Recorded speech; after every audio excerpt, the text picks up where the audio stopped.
23 की तकरार किसकी सरकार। जी हां, हम बात कर रहे हैं विधानसभा चुनाव 2023 की। हम आपके लिए लेकर आए हैं चुनाव का बेहद खास कार्यक्रम 23 की तकरार किसकी सरकार। चुनाव के इस बेहद खास कार्यक्रम में हम आपके लिए लेकर आ रहे हैं हर वो सियासी खबर जिससे वाकिफ होना आपके लिए बेहद जरूरी है। यानी हमारे इस कार्यक्रम में सियासत का हर पहलू नजर आएगा, क्योंकि आप ही तो कहते हैं चुनाव का मतलब बंसल न्यूज। आइए शुरू करते हैं 23 की तकरार किसकी सरकार।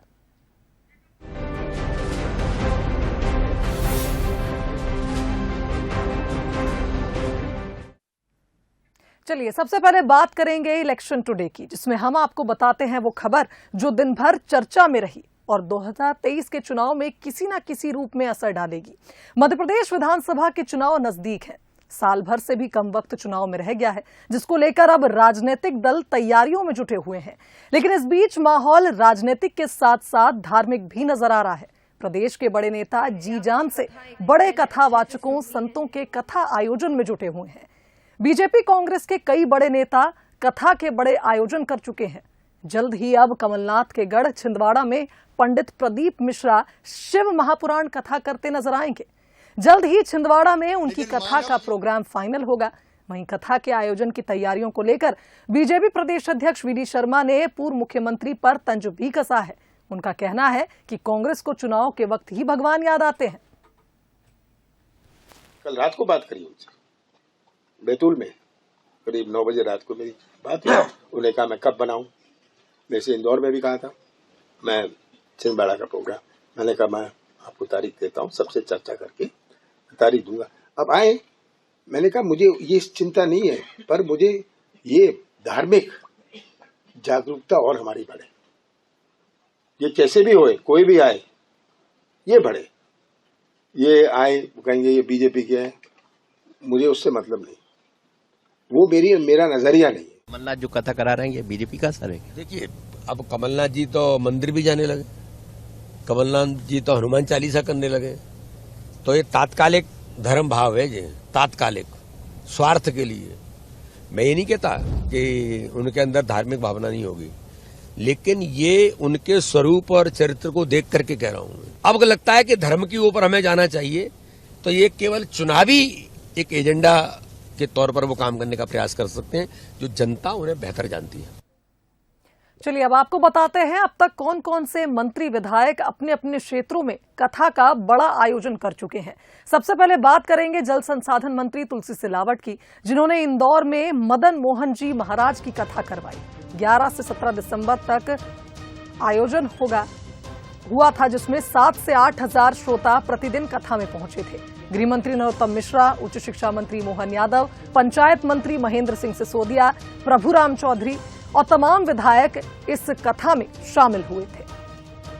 वहीं इसी कड़ी में आगे बढ़ते हैं, बात करेंगे कृषि मंत्री कमल पटेल की, जिन्होंने हाल ही में हरदा में जया किशोरी की कथा करवाई। 7 से 13 दिसंबर तक ये आयोजन हुआ, जिसमें करीब 30 हजार श्रोता प्रतिदिन पहुंचे। मुख्यमंत्री शिवराज सिंह चौहान से लेकर प्रदेश अध्यक्ष वी डी शर्मा तक इस कार्यक्रम में शामिल हुए। वहीं नेता प्रतिपक्ष गोविंद सिंह समेत कई दिग्गज नेता इस कथा में शामिल हुए। वहीं अब बात करेंगे भूपेंद्र सिंह की, जो नगरीय प्रशासन मंत्री हैं। इन्होंने भी एक बड़ा आयोजन करवाया था। खुरई में कमल किशोर नागर की कथा हुई थी। 9 से 15 दिसंबर तक ये आयोजन हुआ, जिसमें 15 से 20 हजार श्रोता प्रतिदिन पहुंचे। इधर मंत्री भूपेंद्र सिंह, सांसद राज बहादुर सिंह, महापौर समेत स्थानीय जनप्रतिनिधि इस कथा में शामिल हुए थे। इसके अलावा पीडब्ल्यूडी मंत्री गोपाल भार्गव ने भी एक बड़ा आयोजन करवाया था। गड़ाकोटा में मलूक पीठाधीश्वर जगत गुरु देवाचार्य की कथा हुई थी। 15 से 15 दिसंबर तक यह आयोजन हुआ था, जिसमें 20 से 30 हजार श्रोता प्रतिदिन पहुंचे थे। बताया जा रहा है कि 5 से 12 दिसंबर तक यह आयोजन चला था, जिसमें सागर से बीजेपी के सभी नेता मौजूद हुए थे। और अब बात करते हैं संजय शुक्ला की, जो कि इंदौर के विधायक हैं। इन्होंने किला मैदान में पंडित प्रदीप मिश्रा की कथा ही करवाई थी। 24 से 30 नवंबर तक इसका आयोजन हुआ था, जिसमें 1.5 से 2 लाख श्रोता प्रतिदिन पहुंचे थे।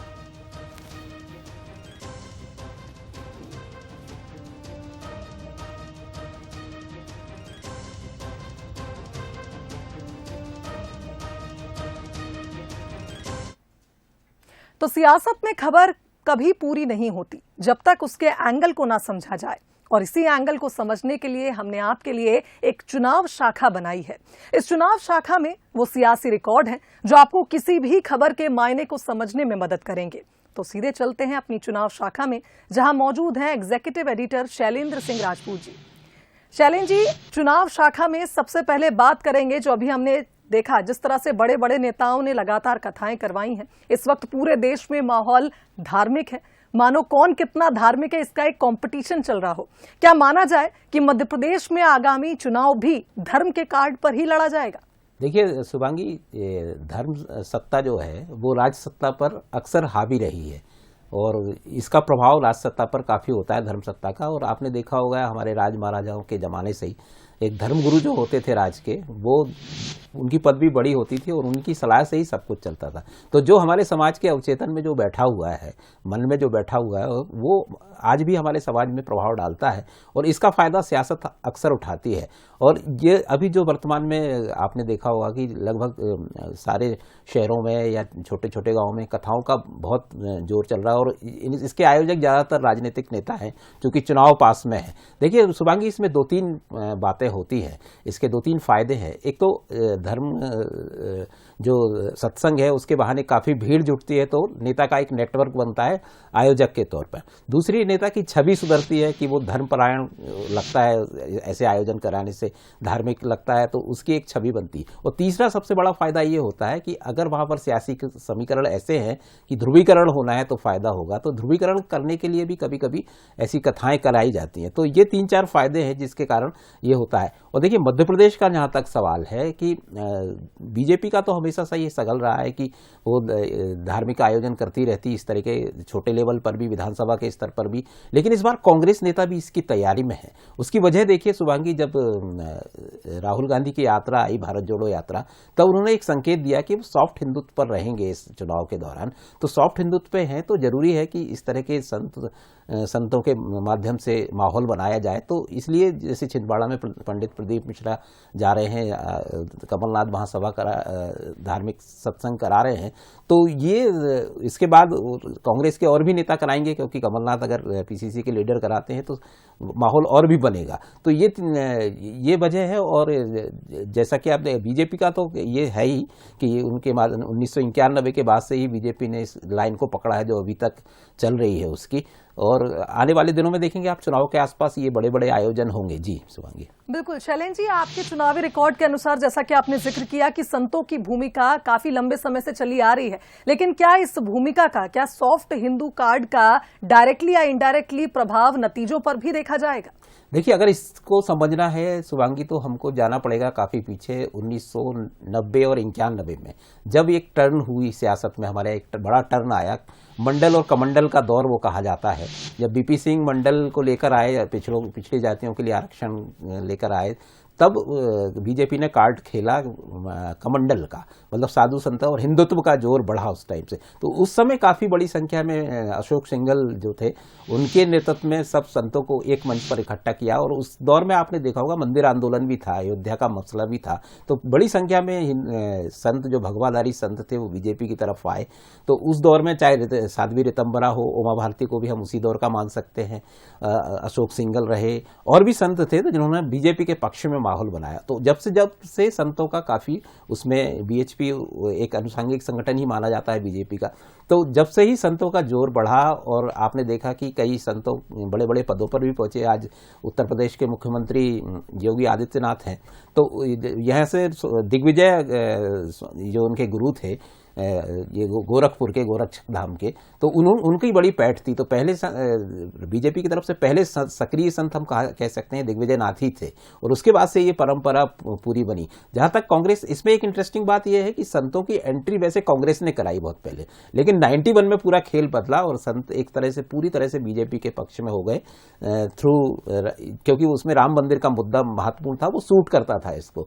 तो अब लेकिन जबकि ये 2 दशक हो गए, 2.5 दशक हो गए, अब कांग्रेस को ये समझ में आया कि अगर वो सॉफ्ट हिंदुत्व को नहीं पकड़ेगी तो कुछ होने वाला नहीं है, क्योंकि एक बड़ा वर्ग इन संतों के माध्यम से प्रभावित होता है। तो इस बार आप देखिएगा, चाहे लोकसभा चुनाव हो, चाहे मध्य प्रदेश में विधानसभा चुनाव हो, संतों की भूमिका जरूर तलाशेगी कांग्रेस और इनके माध्यम से समाज तक पहुंचने की कोशिश करेगी। जी शुभांगी। बिल्कुल शैलेंद्र जी, बहुत धन्यवाद आपका सियासत की इस कथा के मायने समझाने के लिए, क्योंकि आपने जैसा जिक्र किया है कि इसकी शुरुआत कांग्रेस ने भले की थी, लेकिन अब बीजेपी इसको बहुत ही अच्छी तरह से पेश भी कर रही है। और अब बारी है हमारे बेहद खास सेगमेंट बूथ बाजा की। बूथ बाजा में हम सीधे बूथ के स्तर पर जाकर सियासी मिजाज को समझने की कोशिश करते हैं। आज हम आपको लिए चलते हैं पृथ्वीपुर विधानसभा। चुनावी मायनों में ये सीट अभी नई है, लेकिन राजनीति के मायनों में ये सीट बेहद खास है। बंसल न्यूज के खास कार्यक्रम 23 की तकरार की सरकार कार्यक्रम को लेकर हम पहुंचे हैं निवाड़ी जिले के पृथ्वीपुर विधानसभा क्षेत्र। और पृथ्वीपुर विधानसभा क्षेत्र बुंदेलखंड में काफी अहम विधानसभा क्षेत्र मानी जाती है। पृथ्वीपुर बुंदेलखंड की अहम विधानसभा सीट। निवाड़ी जिले की ये सीट 2008 में अस्तित्व में आई। नई नवेली इस विधानसभा सीट अभी महज 3 चुनाव और एक उपचुनाव ही देखा है।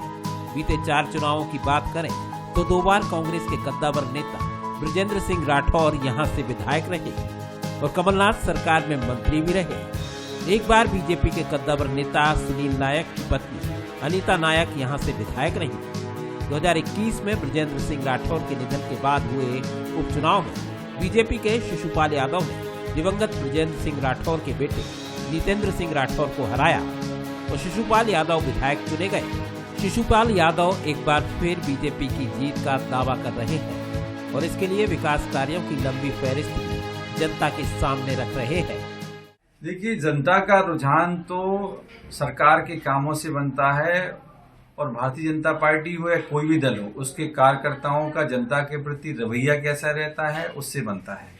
और भारतीय जनता पार्टी की सरकार ने, भारतीय जनता पार्टी के संगठन ने मध्य प्रदेश की जनता के साथ और हमारे विधानसभा क्षेत्र के हमारे कार्यकर्ताओं ने जनता के साथ जो काम किया है, जो सेवाएं दी हैं, उससे पूरा रुझान भारतीय जनता पार्टी के पक्ष में है। बीजेपी के कब्जे वाली इस सीट पर कांग्रेस भी तैयारी में जुटी हुई है। नितेंद्र सिंह राठौर जनता के बीच पहुंचकर पिता के कराए हुए कामों को बता रहे हैं तो बीजेपी की नाकामियां भी गिना रहे हैं। नितेंद्र सिंह राठौर मानते हैं कि 2023 के चुनाव में जनता कांग्रेस का साथ देगी। और जब से मैं राजनीति में आया हूं और पिछला उपचुनाव हुआ, तब से लगातार अपने क्षेत्र में अपने लोगों के बीच में हूं। जहां तक मुद्दों की बात है तो मुद्दे तो बहुत सारे हैं। आपने भी देखा होगा पिछले 1-1.5 साल में पृथ्वीपुर विधानसभा में जिस तरह से अपराधों में प्रवृत्ति हुई है और जिस तरीके से आज विधानसभा क्षेत्र के हर एक कोने में लगातार अपराध हो रहे हैं, कभी हत्याएं हो रही हैं, कभी अपहरण हो जाते हैं, लूट हो जाती है। अगर मुझे यहाँ की जनता मुझे आशीर्वाद देगी, जो मुझे पूरा विश्वास है, तो मैं उन युवा साथियों के लिए और जो लोग पलायन करके बाहर जाते हैं उनके लिए काम करना चाहूंगा। विधानसभा क्षेत्र में विकास हुआ और विकास के दावे भी हुए, लेकिन कुछ मुद्दे अभी भी बरकरार हैं। जनता भी विकास से इनकार नहीं करती, लेकिन शिक्षा, रोजगार और बिजली की समस्या से जनता को दो चार होना पड़ता है। क्षेत्र में हो रहा पलायन भी यहाँ एक बड़ा मुद्दा है। कर्मचारी काश्तकारों को पा रहा है बहुत ज्यादा परेशान, सरकारी नौकरी भी पा रहा है और सरकारी जमीन बेच रहा है और पटेटियों की जमीन बेच के खा रहा है। अच्छा, तो इसलिए आपको लग रहा है? हाँ। और क्या समस्याएं हैं, क्या कारण है कि नहीं आ पाएगी बीजेपी सरकार, क्या कमी है? सबसे ज्यादा यही परेशानी है साहब के कर्मचारी की ज्यादा परेशानी, कर्मचारी को ज्यादा पावर दिए कि कर्मचारी को कोई डर नहीं है। क्यों आएगी भाजपा की? अच्छा, कौन कौन से अच्छे काम किए हैं सरकार ने? प्रगति के कितने काम करना है। अच्छा, सब आदमी के लिए बहुत सहूलियत हो गई, युवा बंद, गुंडागर्दी बंद, आम जो सुविधाएं जो चाहिए हमें बुजुर्गों को वो काफी उपलब्ध हो गई। ये तो देखने में है, बाकी तो विकास भी अच्छा चल रहा है। अच्छा, हाँ। मुख्यमंत्री कैसा काम कर? अभी जो संभावनाएं हैं, हमारे देश के यशस्वी प्रधानमंत्री माननीय नरेंद्र मोदी जी की जो योजनाएं चल रही हैं और हमारे जो प्रदेश के यशस्वी मुख्यमंत्री हैं उनकी योजनाएं हैं और हमारे जो देश के यशस्वी प्रधानमंत्री हैं उन्होंने व्यापारियों के लिए कई प्रकार की योजनाएं चलाई हैं, उनसे लाभ मिल रहा है और हमारे युवाओं के लिए भी ये योजनाएं चलाई जा रही हैं, उनसे भी बहुत लाभ मिल रहा है। हर विधानसभा की तरह यहाँ भी सर्दी में सियासी सरगर्मी बढ़ रही है। मतदाता मौन जरूर है, लेकिन हर समीकरण को बारीकी से देख रहा है, दावों को परख रहा है, तो वादों की हकीकत को भी जान रहा है, क्योंकि आखिरी फैसला तो उसी को करना है। बंसल न्यूज की टीम ने पृथ्वीपुर विधानसभा क्षेत्र के विभिन्न क्षेत्रों का दौरा किया, विभिन्न प्रोफेशन से जुड़े लोगों से बातचीत की। प्रतिक्रिया मिलीजुली सामने आई है, जहां कुछ लोग भारतीय जनता पार्टी की सरकार के कार्यों से खुश नजर आए, तो वहीं दूसरी ओर बेरोजगारी, पलायन एवं शिक्षा जैसे एवं सिंचाई एवं किसानों से जुड़े मुद्दों को लेकर लोगों की नाराजगी भी सामने आई है। तो इस प्रकार से कुल मिलाकर पृथ्वीपुर विधानसभा क्षेत्र में एक मिलीजुली प्रतिक्रिया सामने आ रही है। हालांकि 2023 में ऊंट किस करवट बैठेगा, अभी कुछ भी कहना जल्दबाजी होगी। से बंसल न्यूज के लिए कैमरामैन प्रकाश के साथ भूपेंद्र सिंह राजावत। तो देखिए, पृथ्वीपुर के सियासी समीकरण तो हमने समझ लिए हैं, अब इसके सियासी इतिहास पर भी नजर डाल लेते हैं। बुंदेलखंड की अहम विधानसभा सीट पृथ्वीपुर मानी जाती है। बता दें कि निवाड़ी जिले में विधानसभा सीट पृथ्वीपुर आती है। बुंदेलखंड की अहम सीट मानी जाती है, निवाड़ी जिले में आती है। 2008 में ये सीट अस्तित्व में आई थी। पृथ्वीपुर की ये सीट जो बुंदेलखंड की अहम मानी जाती है, 2008 में इसका ये अस्तित्व में आई और कांग्रेस के बृजेंद्र सिंह राठौर 2 बार यहां के विधायक रह चुके हैं। 2013 में बीजेपी की अनीता नायक यहां पर चुनाव जीत चुकी हैं। 2018 की बात की जाए तो बृजेंद्र सिंह राठौर जीते और मंत्री बने। इधर बृजेंद्र सिंह राठौर के निधन के बाद यहां पर उपचुनाव हुआ और इस उपचुनाव में 2021 में हुए इस उपचुनाव में बीजेपी के शिशुपाल यादव यहां पर चुनाव जीते।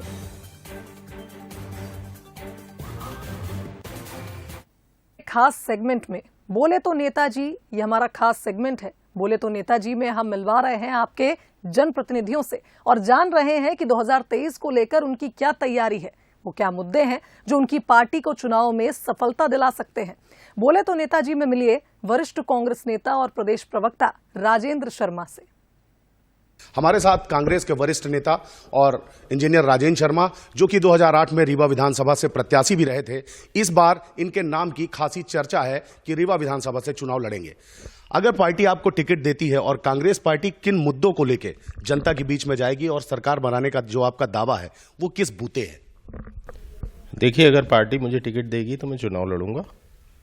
मैंने कांग्रेस के नेताओं को जो हमारे हैं उनसे अपना मंशा जाहिर भी कर दी है और बाकी जो हमारे प्रदेश के मुखिया हैं कमलनाथ जी और संगठन, जिसको तय करेगा वो चुनाव लड़ेगा। रह गई बात मध्य प्रदेश में कांग्रेस की, तो मैं आपको बताऊं कांग्रेस इस बार 170 से ज़्यादा सीट मध्य प्रदेश में जीतेगी। विकास हो रहा है। तो अगर कांग्रेस पार्टी द्वारा चुना गया प्रत्याशी या आप कोई भी अगर विधानसभा चुनाव रीवा से जीतते हैं तो रीवा के लिए क्या करेंगे? देखिए, हमने जो महापौर के चुनाव में भी अपनी बात की थी, हम वो विकास नहीं करना चाहते जो हवाई हो। हम विकास करना चाहते हैं रीवा की जनता के लिए। आप ये बताओ, हमारे यहाँ शहर के अंदर 45 वार्ड हैं, एक वार्ड मुझे आप ऐसा बता दो जिसमें नाली, सड़क, पानी का काम पूरा हो गया हो, बिजली। मतलब आप 23 साल से आपका महापौर है, एक प्रभावशाली मंत्री यहाँ 18 साल से विधायक है और उसके बावजूद क्या पोजीशन है यहाँ? क्या आप अच्छा बात सिर्फ विकास ही की करते हो और कोई दूसरी बात नहीं करते? और एक वार्ड ऐसा आप बता दो जो रीवा में विकसित कहा जा सका हो, पूर्ण रूप से विकसित किया जा सका, कहा जा सका हो। इससे बहुत अच्छी हालात तो हमारी सन 1980-85 के समय रीवा शहर की थी, कि जब हमारे रीवा शहर में इतना बुरी स्थिति नहीं थी जो आज के समय स्थिति है। कांग्रेस का कोई भी प्रत्याशी चुनाव लड़ेगा। देखिए, मैं आपको बता रहा हूँ, रीवा जिले के अंदर जैसे पिछली बार भारतीय जनता पार्टी ने 8 सीट में क्लीन स्वीप किया था, इस बार यहाँ कांग्रेस क्लीन स्वीप करेगी 8 सीट में। कांग्रेस पार्टी के ऊपर एक बड़ा सवाल उठता है गुटबाजी का। क्या उस गुटबाजी की बात या खाई जिसे कहते हैं वो पड़ चुकी है या अभी भी गुटबाजी मानते हैं आपकी कांग्रेस पार्टी के भीतर है? देखिए, कांग्रेस में गुटबाजी नहीं है, कांग्रेस में विचारों की भिन्नता है, क्योंकि कांग्रेस एक लोकतांत्रिक पार्टी है। यहाँ अपनी बात रखने का सबको अधिकार है और हम अपनी बात को प्रभावशाली तरीके से रखते हैं। और महापौर का चुनाव इस बात का उदाहरण था कि हमारे यहाँ गुटबाजी नहीं थी। गुटबाजी तो भारतीय जनता पार्टी में किस कदर गुटबाजी थी वो तो चुनाव का संचालन मैंने महापौर का किया, मुझसे अच्छा कोई नहीं जानता। क्योंकि भारतीय जनता पार्टी के जो कार्यकर्ता भारतीय जनता पार्टी को कार्यकर्ता बेस्ड पार्टी कहा जाता था, संगठन बेस्ड पार्टी बोला जाता है, और जो उसका कर्मठ पोलिंग कार्यकर्ता है, जो मोर्चा लेता है, जो उसका पन्ना प्रभारी है, जो उसका पोलिंग का कार्यकर्ता है, जो उसका सेक्टर का प्रभारी है, उसको ये बात अब अच्छी तरीके से समझ में आ गई कि मुझे तो मेरे नेताओं ने ही चला। तो ये थे कांग्रेस के वरिष्ठ नेता इंजीनियर राजेंद्र शर्मा, जिनका दावा है कि विकास के नाम पर अनियोजित विकास किया जा रहा है, काम किए जा रहे हैं, बिना प्लानिंग के रीवा शहर को कंक्रीट का पहाड़ बनाया जा रहा है। और जिस तरीके से 2018 के चुनाव में भारतीय जनता पार्टी ने रीवा जिले की 8 विधानसभा सीटों में कब्जा किया था, भारतीय जनता पार्टी का सुपड़ा इस बार 8 विधानसभा सीटों से साफ होने वाला है और रीवा सहित जिले की सभी विधानसभा सीटों में कांग्रेस कब्जा जमाएगी। कैमरा पर्सन आशुतोष चंदेल के साथ अंचल शुक्ला, बंसल न्यूज रीवा। चलिए अब बात चुनावी जायके की। बंसल न्यूज की टीम सुबह सुबह पहुंची हरदा के परशुराम चौराहा। यहां हमने पोहा जलेबी के साथ क्षेत्र के विकास और सियासी सरगर्मी पर बात की, साथ ही यहां जुटने वाले मजदूरों से भी उनका हाल जाना। चुनावी जायके का जायजा लेने के लिए इस वक्त बंसल न्यूज की टीम आ पहुंची है हरदा जिले में। जी हां, इस वक्त हम हरदा जिले में मौजूद हैं और हरदा शहर का ये परशुराम चौक है और खास तौर पर यहाँ पर आप देख सकते हैं तस्वीरों में गर्मा गर्म जलेबियां बन रही है। और हरदा की खासियत है जिस तरीके से यहाँ पर शौकीन है खाने वालों के, उसी तर्ज पर कहीं न कहीं यहाँ का स्वाद भी लजीज है। लेकिन इन सबके बीच में आखिर हरदा का सियासी मिजाज क्या कहता है, यह भी जानेंगे और आखिर जान लेते हैं कि ये यहाँ का स्पेशल स्वाद आखिर क्या है, ऐसी क्या खासियत है हरदा की जलेबी में। क्या इसमें किन किन चीज़ों का उपयोग करते हो आप? दूध का, मैदा का और चाशनी है, घी है। ये विशेष रहती है क्या दूध की जलेबी सिर्फ हरदा में मिलती है, ऐसा क्या? विशेष है, हरदा में ही चलती है दूध की जलेबी। कितना पसंद करते हैं लोग? बहुत पसंद करते हैं। तो देखिए यहाँ पर दूध की जलेबी खास तौर पर है और जिस तरीके से ना सिर्फ मीठा बल्कि पोहा भी आपको यहाँ पर मिल जाएगा, उसके साथ में नमकीन भी है। ये हरदा का स्पेशल नमकीन हम आपको दिखा रहे हैं किस तरीके से सेव है और उसके साथ में चिवड़ा है। तो दुकान के मालिक हैं, उनसे हम लोग बातचीत करेंगे। अच्छा, क्या हरदा में क्या स्पेशल है खाने के लिए, किस तरीके की चीजें हमने देखी है? दूध की जलेबी है, पोहा है, चिवड़ा है, क्या स्पेशल है? हरदा का टेस्ट क्या कहता है? हरदे का टेस्ट विशेष स्पेशल में से अगर देखे जाए सवेरे समोसा है, पोहा है, जलेबी है और मेरे यहाँ की चाय सबसे प्रसिद्ध चाय है। क्या सियासी माहौल क्या है हरदा का, किस तरीके से देख रहे हैं? मंत्री जी भी है यहाँ पर, किस तरफ पलड़ा भारी आपको नजर आता है? पलड़ा भारी यहाँ पर बीजेपी का रहेगा। क्या वजह मान रहे हैं? मंत्री जी का लोकल होना और बिल्कुल उनका एक व्यवहार जो है बिल्कुल सोशल है, इसमें किसी प्रकार की कोई भी जनता को कोई समस्या नहीं है।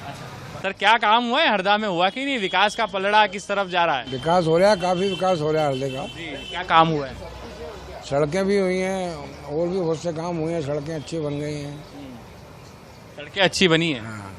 और कोई समस्या आप देख रहे हैं अभी और काम होना बाकी है? नहीं, अभी कोई काम, काफी काम है वैसे तो। मंत्री जी खरे उतरे हैं 4 सालों में उम्मीदों पर। जी हाँ जी। क्या आप लोग मजदूरी के लिए आते हैं? हाँ, मजदूरी के लिए। सुबह मिल जाता है काम यहाँ पर? नहीं, कोई भरोसा नहीं रहता, काम मिलता है तो मिलता है, नहीं तो दिन भर खट के और वैसे ही शाम को घर जाना पड़ता है सर। अच्छा। और उसके बाद में भी सर वैसे दिन भर अगर मिला तो ठीक है, नहीं तो टाइम पास करके घर ही जाना रहता है। उसके बाद में फिर खेतों में तो काम है, बताया जाता है। खेतों में काम जो रहता है वो कुछ बराबर नहीं मिलता। वहाँ पर कुछ तनख्वाह मतलब सर 200 रुपये है, उसमें तो सर एक तेल का पाउच भी कितना 180 कितना का आ रहा है भैया? 160 रुपये का, 170 रुपये का तेल का पाउच हो गया, बचते 30 रुपये उसमें सर। 30 रुपये में हमारा क्या खर्चा, ऐसा थोड़ा नहीं चलता है सर। देखिए, मेन मजदूरों का जो मुद्दा है वो यही है कि यहाँ पर कुछ उद्योग शुरू हो जाए जिससे इन मजदूरों को काम मिल सके और जो रोजगार का संकट है इनके सामने वो भी दूर हो सके। जितेंद्र के साथ पीयूष पारे, बंसल न्यूज, हरदा। तो चुनावी जायके के साथ हमारी खास पेशकश में फिलहाल इतना ही। दीजिए इजाजत, नमस्कार।